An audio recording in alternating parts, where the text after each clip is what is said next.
You are the Trojan warrior, master of the martial arts. With your sword and shield, you must fight through 7 different screens and defeat the brutal ruling king of your enemies.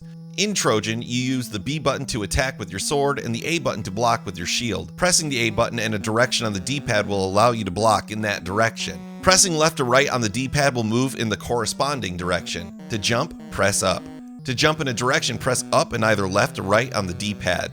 Trojan features 1 and 2 player modes as well as a versus mode so you can fight against your friends.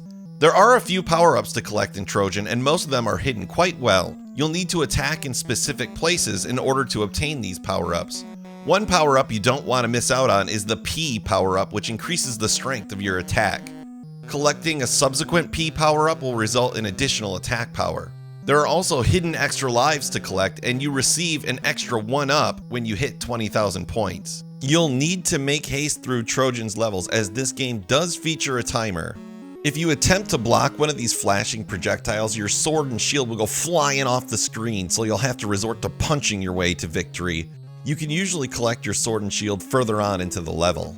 The constant stream of enemies you'll encounter typically die in 1 or 2 slashes from your sword, aside from the bosses. Trojan reuses several of these bosses, and you may also encounter some of these bosses as regular enemies later in the game. Most of the bosses have a clear pattern, and exploiting these patterns with well-timed attacks and blocks will be the key to your success. In my opinion, Trojan is a fairly short, straightforward, and kinda generic action platformer with a few cheap deaths thrown in for good measure.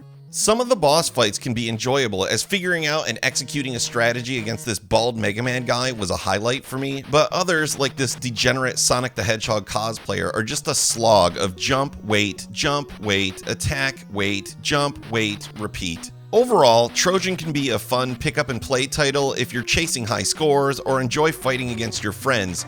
But aside from that, it doesn't have any story or replayability, and almost everything Trojan does can be found in higher quality games with better execution. I give Trojan for the NES a shaky 2 out of 5.